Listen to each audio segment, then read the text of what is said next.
Khan sir कह रहे हैं कि आप अच्छी तरह से जांच कीजिए, मगर मेरे खिलाफ जो एफआईआर दर्ज की गई है उसे रद्द कीजिए। जी हां दोस्तों, जब से पटना की एक अदालत ने यह फैसला सुनाया है कि खान सर को गिरफ्तार नहीं किया जाएगा, उसके बाद पहली बार खान सर सामने आए हैं। और आज ये मुद्दा मैं आपके सामने क्यों लेकर आया हूं दोस्तों, क्योंकि इसमें एक निजी कारण भी है और मैं आपको बताऊंगा क्यों। खान सर गोदी मीडिया को लेकर खासे नाराज दिखे।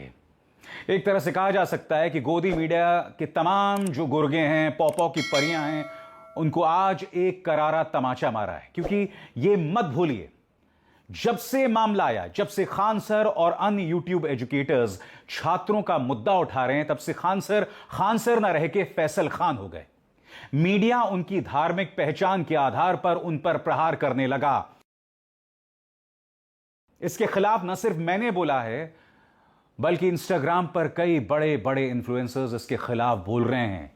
जिन्हें लाखों मिलियंस में देखा जाता है, वो लोग इसके खिलाफ अपनी आवाज बुलंद कर रहे हैं।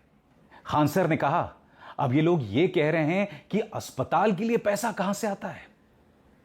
मैंने क्यों कहा कार्यक्रम की शुरुआत में कि मेरा एक निजी कारण है, क्योंकि खान सर ने अपने पिता का जिक्र किया। उन्होंने कहा कि मेरे पिता ने कहा कि शुक्र है कि इस बहाने तुम्हारी सारी जांच हो गई। इसके क्या मायने हैं और क्यों इससे जुड़े हैं मेरे पर्सनल कारण, बस कुछ देर बाद। मगर देखिए खान सर कैसे गोदी मीडिया को करारा तमाचा मारते हैं और फिर अपने पिता का जिक्र करते हैं। सुना जाए। हद तो तब हो गई नीचता की जब एक पत्रकार कह रहा है कि अस्पताल खोलने के लिए पैसा कहां से आता है। हाँ, हम कभी पैसा नहीं लेते हैं। आपको जानकर ताज्जुब होगा कि राज समानी जी हैं, उनके चैनल पे बहुत सारे लोगों ने पैसे दिए और वो बहुत अच्छे इंसान हैं। उन्होंने कहा कि सर ये पैसे हम आपको भेज देते हैं। हम कहे ना भैया, ये पैसे हमें आप नहीं भेजिए, अब ये अपने पास रखिए। मुंबई में अगर कोई जरूरतमंद होगा उसके लिए वहां कुछ कर दिया जाएगा। बहुत धन्यवाद आपका, आपने सहयोग किया। यहाँ पर हम नहीं लिए उनसे, हमने, और हालांकि बहुत अच्छे इंसान है। उन्होंने कहा कि सर आप इससे कॉपरेट कीजिए, ये करिए। यहाँ पे हम नहीं लिए। हाँ, अच्छा, ये बोल रहा था लोग कि कपिल शर्मा हम पैसा देके गए थे। हम पैसा देके गए थे, अकाउंट बनेगा करोड़पति में भी जा तरीका। हम पैसा देके गए थे। बुलाया जाता है मेहमान की तरह।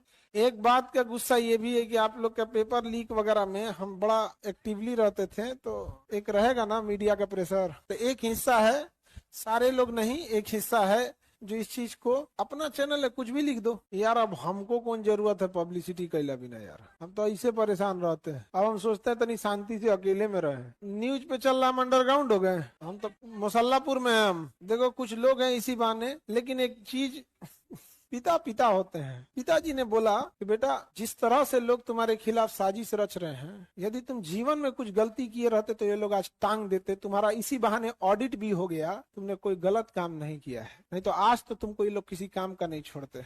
अपराध बस ये है कि हमने एक मरते इंसान को बचाने के लिए, हमारे गार्ड ने सेल्फ डिफेंस के लिए फायरिंग किया, उसे मरते नहीं छोड़ दिया। जैसे लोगों ने झांसी की रानी को अकेला छोड़ दिया था, जैसे भगत सिंह को फांसी पे लटकने के लिए छोड़ दिया गया था, खुदीराम बोस को मरते छोड़ दिया गया था, वैसे हमारे गार्ड ने, जो एजेंसी हायर किया गया है, वो एक बच्चे को मरते नहीं छोड़ा था। दोस्तों, आपने सुना जब उन्होंने कहा कि मेरे पिता ने मुझसे कहा चलो इसी बहाने तुम्हारी जांच हो जाए। मैंने क्यों कहा, इसमें मेरा एक निजी कारण है, एक पर्सनल कारण है। क्यों, मैं आपको बताता हूं।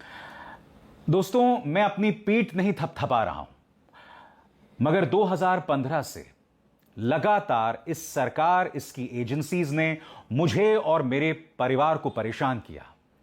पहले इन्होंने मेरे और मेरी पत्नी के खिलाफ 13-14 करोड़ की टैक्स चोरी का केस कर दिया। उसके बाद 2016 से इन्होंने मेरी पत्नी को बाहर ट्रांसफर कर दिया, वो हमारे साथ नहीं रह रही हैं। फिर बात वहां नहीं रुकी। फिर आपको पता है किन हालात में मुझे न्यूज चैनल छोड़ना पड़ा। मेरे लिए माहौल बना गया ताकि मैं वहां नौकरी ना कर सकूं, और उसके बाद मुझे किसी चैनल ने नौकरी ऑफर नहीं की। बात वहां नहीं रुकती। मैंने 2 प्लेटफॉर्म्स के साथ काम किया। पहला HW न्यूज, दूसरा न्यूज क्लिक। HW न्यूज को इनकम टैक्स ने इतना परेशान किया कि वो न्यूज चैनल, वो यूट्यूब चैनल बंद हो गया, हिंदी चैनल उसका बंद हो गया।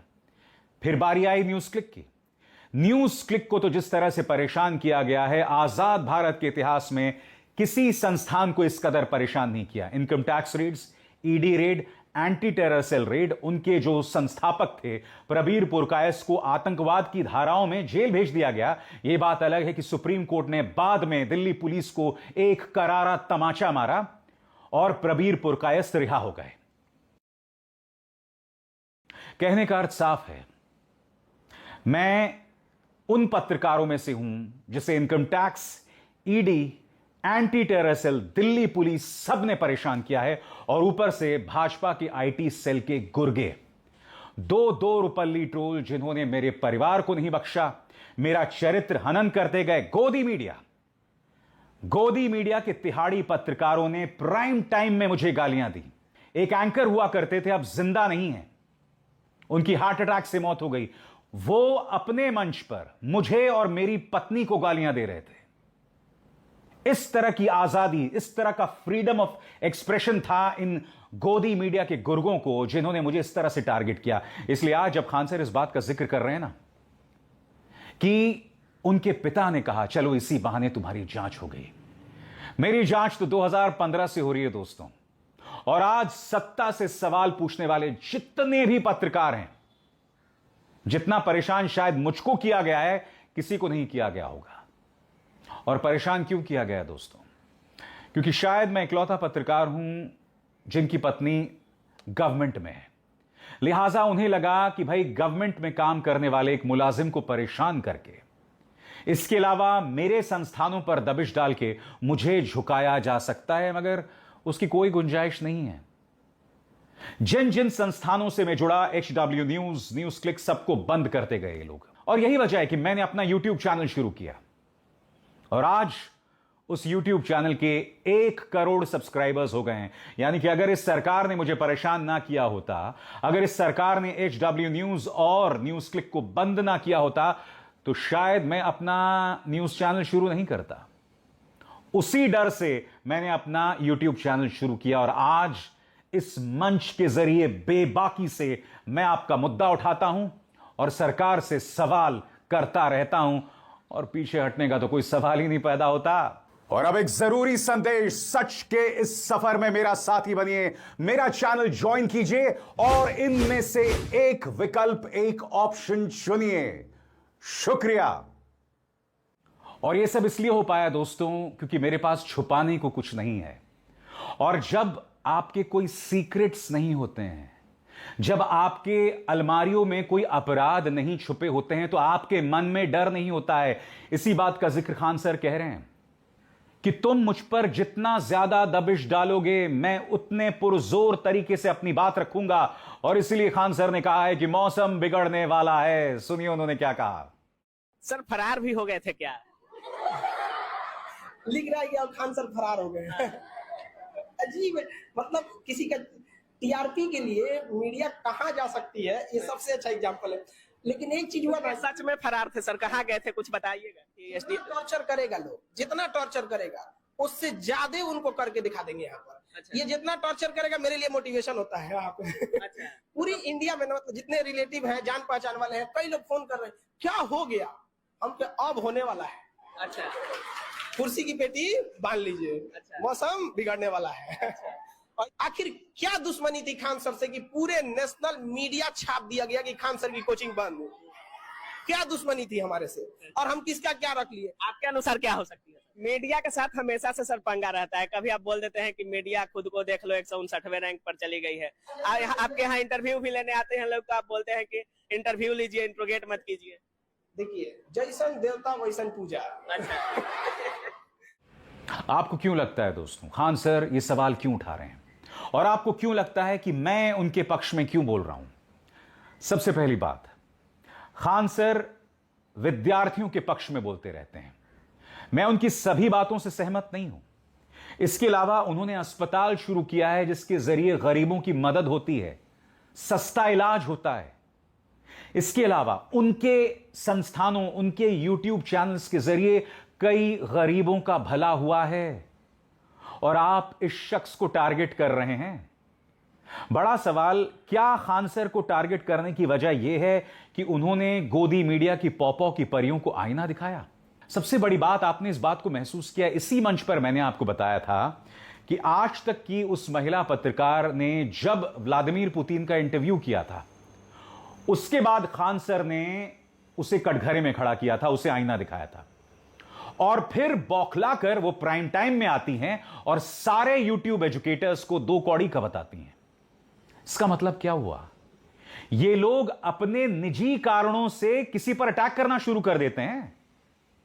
बताइए, सबसे बड़ी बात दोस्तों, इन लोगों ने मेरे परिवार को टारगेट किया, मगर मैं जब भी भाजपा की आलोचना करता हूं, इस सरकार की आलोचना करता हूं, तथ्यों पे बात करता हूं, फैक्ट्स पे बात करता हूं।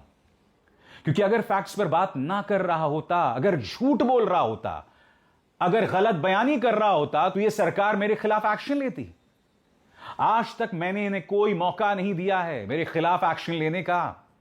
अदालतों में इन्होंने जितने भी मेरे खिलाफ केसेस किए हैं, वो सब हार गए हैं ये लोग। क्यों? क्योंकि सच मेरे साथ में है, और यही वजह है कि खान सर इनसे नहीं डर रहे हैं। बहरहाल, मैं आपको बतलाना चाहता हूं आज अदालत में क्या हुआ, वो भी अब मैं आपको आसान भाषा में समझाना चाहता हूं आपकी स्क्रीन पर। खान सर के मामले में आज बुधवार को हाईकोर्ट में सुनवाई हुई। अदालत ने आर्म्स एक्ट और हत्या के प्रयास की धाराओं में दर्ज केस के मामले में बिहार सरकार से जवाब तलब कर लिया है। आज खान सर पर दर्ज एफआईआर के मामले में हाईकोर्ट में सुनवाई हुई।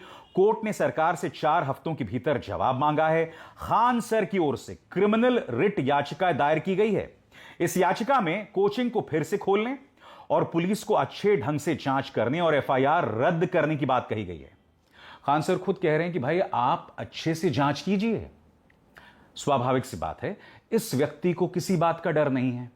आगे मामले की सुनवाई के दौरान याचिकाकर्ता खान सर की ओर से अदालत को बताया गया कि दर्ज एफआईआर निराधार है और इससे उनकी शैक्षणिक गतिविधियां प्रभावित हो रही हैं। साथ ही कोचिंग संस्थान को दोबारा खोलने की अनुमति देने की भी मांग की गई है। 4 हफ्ते में जवाब दाखिल करने का निर्देश। दोनों पक्षों की शुरुआती दलील सुनने के बाद पटना हाईकोर्ट ने बिहार सरकार को नोटिस जारी करते हुए 4 हफ्ते के भीतर विस्तृत यानी डिटेल्ड जवाब दाखिल करने का निर्देश दिया है। अदालत ने कहा है कि सरकार का पक्ष आने के बाद मामले पर आगे विचार किया जाएगा। हाईकोर्ट के इस आदेश के बाद अब सभी की नजर बिहार सरकार के जवाब और अगली सुनवाई पर टिकी हुई है। मगर मामला यहां खत्म नहीं होने वाला है, क्योंकि खान सर ने कुछ कमजोर रग पर हाथ रख दिया है, और वो है इस सरकार का एक हथियार।